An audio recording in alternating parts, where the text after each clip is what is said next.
Baka hindi ka pinapatigil ng universe. Baka pinagpapahinga ka lang.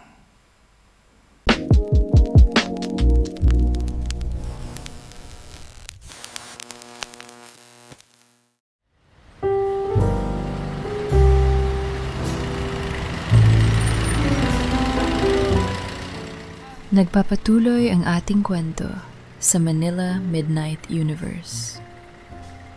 Matapos ang dilim ng blackout sa rooftop, bumaba na sina Leah at Jax patungo sa kalsada. Sabi nila, ang sampalok daw ay hindi natutulog, lalo na ang kanto ng P. Campa at Espanya. Dito, sa ilalim ng mga neon lights at sa amoy ng basang semento, may isang lugar na laging bukas para sa mga puyat. Ang U11. Hindi lang ito basta convenience store. Ito ang aquarium ng mga taong hindi alam kung paano sumuko sa gabi. Ngayong gabi, hindi lang kape ang matatagpuan ni Leah at Jax. May isang bagong mukha silang makikilala. Isang saksi sa bawat puyat na dadaan sa counter. Ako, si Zia, at samahan niyo kaming maglakad sa ilalim ng huling patak ng ulan.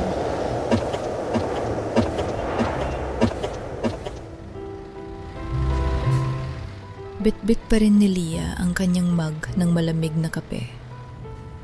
Isang relic o alaala ng kanyang matinding pagod kanina sa gitna ng kadiliman.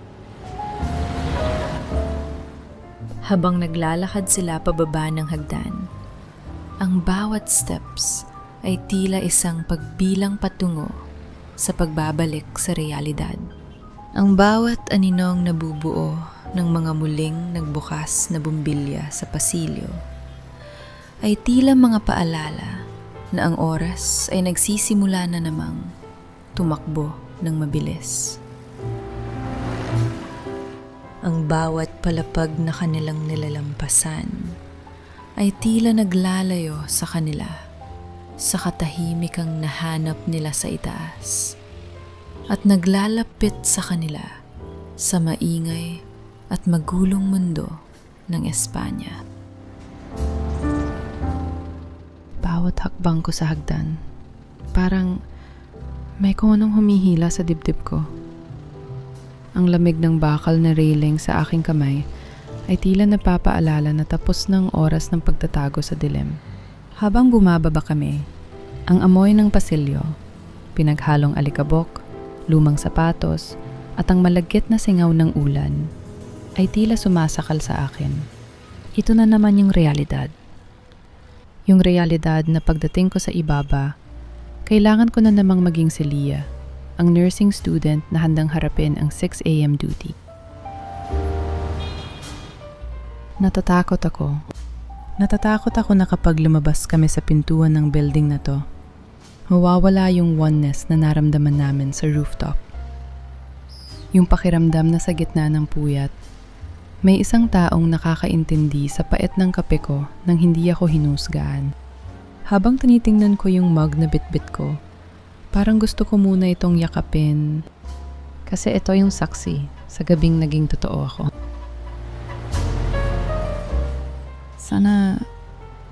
Sana huwag mo nang matapos to.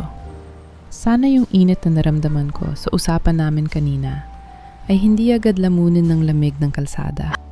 Habang naglalakad kami sa Espanya, ang bawat streetlight ay tila nagpapaalala na ang bawat puyat ay may hangganan. Pero sa puso ko, may isang munting panalangin na sana ang shared frequency na ito ay magtagal pa kahit hanggang makarating lang kami sa kanto. Kasi sa tabi ni Jax, ang Maynila ay hindi na kasing bangis ng dati. Para kaming dalawang kaluluwang nahanap ang sarili nilang parola sa gitna ng bagyo.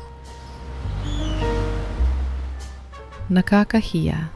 Naglalakad ako sa Espanya na may dalang mug ng kape. Buti na lang madaling araw na. Kundi iisipin ng mga tao, baliw na tong nursing student na to.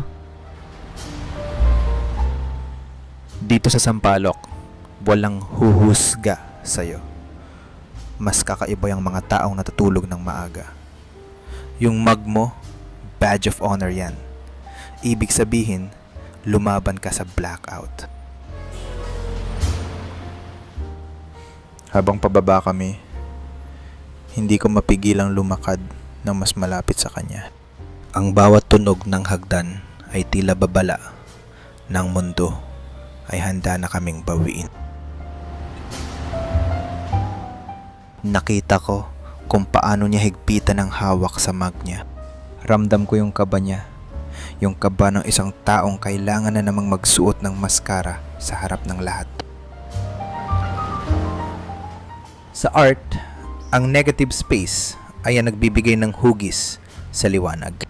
At sa sandaling ito, ang dilim sa paligid namin ang nagbibigay ng hugis sa nararamdaman ko.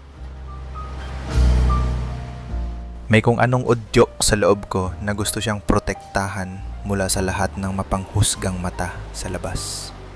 Gusto kong harangan ang bawat hanging umiihip na tila gustong tangayin ang munting init na nahanap niya ngayong gabi. Inosente mang pakinggan o baka sabihin ng iba na masyadong naive. Pero ayaw ko na siyang makitang mag-isa uli sa bintana ng 3B. Gusto kong maging kalasag niya laban sa bigat ng ghost of expectations na bitbit niya.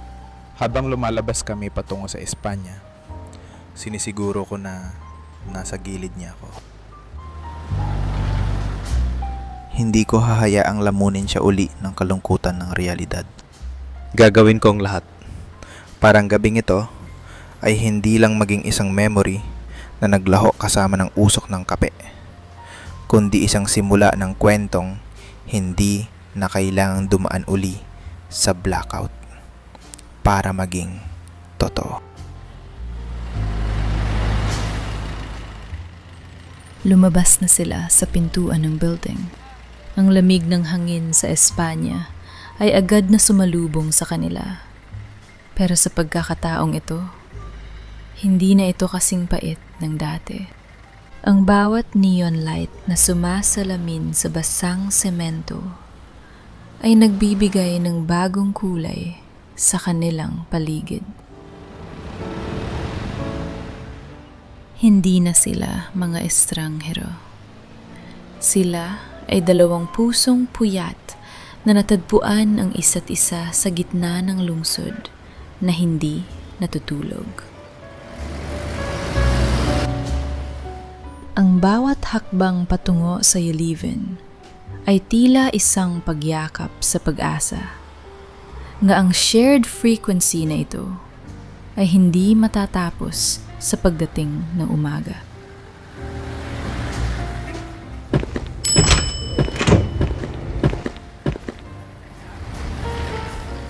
Pumasok sina Leah at Jack sa loob ng Yeliven. Ang bawat sulok ng tindahan ay binabalot ng matatalim at mapuputing LED lights na tila walang itinatago. Para kay Leah, ang liwanag na ito ay parang isang biglaang pagsigaw sa gitna ng katahimikan. Matapos ang ilang oras sa madilim na rooftop at sa malamlam na mga streetlight ng Espanya, ang bawat bitak at dumi sa paligid ay naging malinaw. Sa likod ng counter, nakatayo si Jomar. Bagong lipat lang siya sa Maynila mula sa probinsya. At ang graveyard shift na ito, ang kanyang unang pagsubok sa bangis ng lungsod. Para sa kanya, ang bawat taong pumapasok sa ganitong oras ay tila mga karakter sa isang kwentong hindi niya palubos na nauunawaan. Welcome po sa Yeliven, ma'am, sir. Pagkapasok pa lang namin, gusto ko nang bumalik sa labas. Ang tunog ng pinto ay tila isang alarm clock na nagsasabing, "Leah, gising na, tapos nang sandali niyo sa dilim." Sa ilalim ng mapuputing ilaw na ito, pakiramdam ko ay hubad ako sa harap ng mundo. Kitang-kita ang gulo ng aking buhok, na kanina lang ay hinahawi ng hangin, ang malalalim na itim sa ilalim ng aking mga mata, at ang mga tuyong mansa ng ulan sa aking puting uniforme. Higit sa lahat, naramdaman ko ang bigat ng ceramic mug na hawak ko. Sino ba namang matinong tao ang papasok sa isang convenience store na bit-bit ang sariling baso mula sa boarding house? Pakiramdam ko, bawat galaw ko ay sinusuri ng cashier. Iisipin niya siguro na nawawala na ako sa katinuan dahil sa puyat. Ang mga takot ay tila bumalik na naman. Pinapaalala sa akin na kailangan kong maging maayos. Kailangan kong maging mukhang nurse. Kailangan kong maging matatag.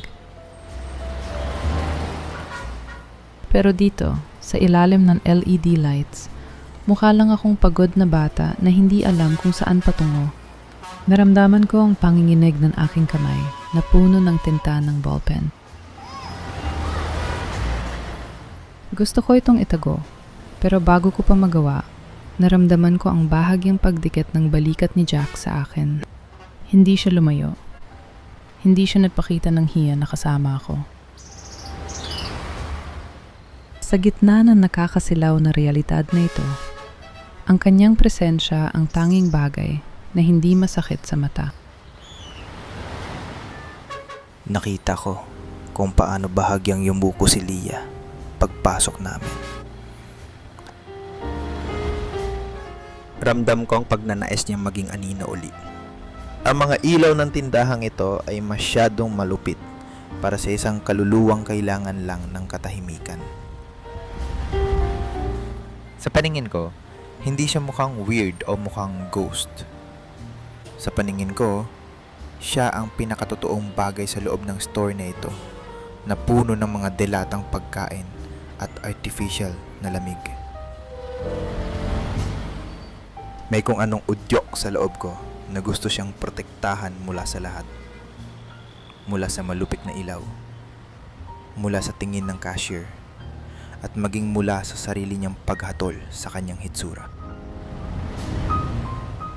Gusto kong maging kalasag niya. Gusto kong harangan ang paningin ng mundo para lang manatili siyang ligtas sa loob ng kanyang sariling isip. Ang ceramic mug na hawak niya, para sa akin, yan ang pinakamagandang bahagi ng eksenang ito. Simbolo yon ng kanyang pagkatao.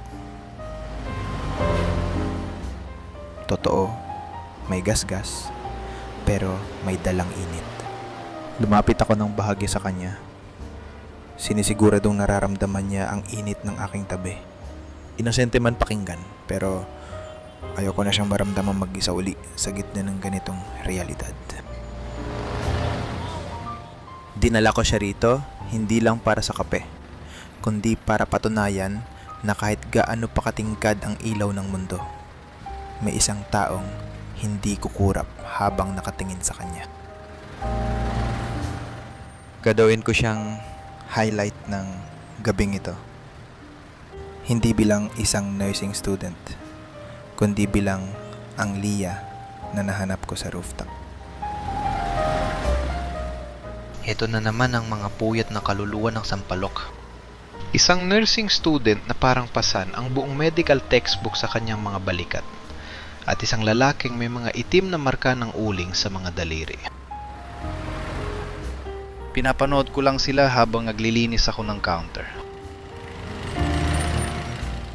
Bago pa lang ako sa Maynala, pero ngayon ko lang napagtanto na ang lungsod na ito ay hindi lang pala gawa sa matataas na gusali. Gawa ito sa mga taong tulad nila. Yung babae, maigpit ang hawak sa kanyang baso. Tila ba yun na lang ang tanging nag-uugmay sa kanya sa mundo. Yung lalaki naman, parang lagi nakabantay. Tila handang harangan ang kahit anong masamang tingin na darating. Siguro, sa gitna ng puyat, hindi naman pala tulong ang kailangan nila. Kailangan nila ng kakampi. At sa tingin ko, nahanap na nila yon sa isa't isa. Kuya, yung pinakamainit na kape nyo. Yung bagong timpla. Pakirefill na lang tong mug niya at isang tasa pa para sa akin. Saka 2 siopaw na bola-bola. Yung bagong hango. Jax, nakakahiya. Gagamitin ko talaga tong mug ko dito. Bakit naman hindi? Mas masarap ang kape kapag sa sariling baso iniinom. Hiwanan na natin yung lamig sa labas, Lia. Dito muna tayo sa init. Ang bawat salita ni Jax ay tila isang pangako na ang nakaraan, ang dilim, ang lamig, at ang pagod ay maaari nang iwanan sa labas ng pinto. Ang pagtanggap ni Lia na gamitin ang kanyang lumang mug para sa bagong kape ay hindi lang tungkol sa pagtitipid o sa kakatuwang gawe. Ito ay tungkol sa pagtanggap sa pag-asang hindi na niya kailangang magbago para lang maging karapat-dapat sa paningin ng iba. Sa ilalim ng mga puting LED lights, ang inosenteng samahan ni Lia at Jax ay nagkaroon ng bagong kulay. Isang kulay na mas maliwanag pa sa anumang bumbilya sa buong Maynila.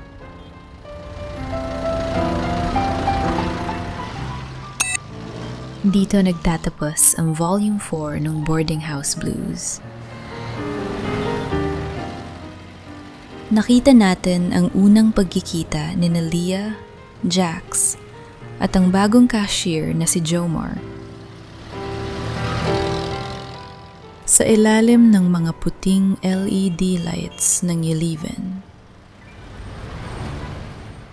ang bawat puyat ay may pwesto. Ang malamig na kape ay napalitan na ng mainit. At ang gabi ay tila hindi na kasing dilim ng kanina. Kung nagustuhan nyo ang simula ng puyatan ni Lia at Jax sa labas ng kanilang boarding house, i-click ang like at mag-subscribe sa Mr. P's Love Stories. Puyat comment of the day. I-comment nyo naman sa ibaba. Ano ang paborito nyong order sa convenience store tuwing 3:00 ng madaling araw? Siopaw ba na mainit? O yung kape na nagpapatakbo ng inyong gabi? Abangan ang Volume 5, kung saan ang isang simpleng kape ay mauuwi sa isang kwentong hindi nyo inaasahan. Good night, at mapapahinga na muna tayo.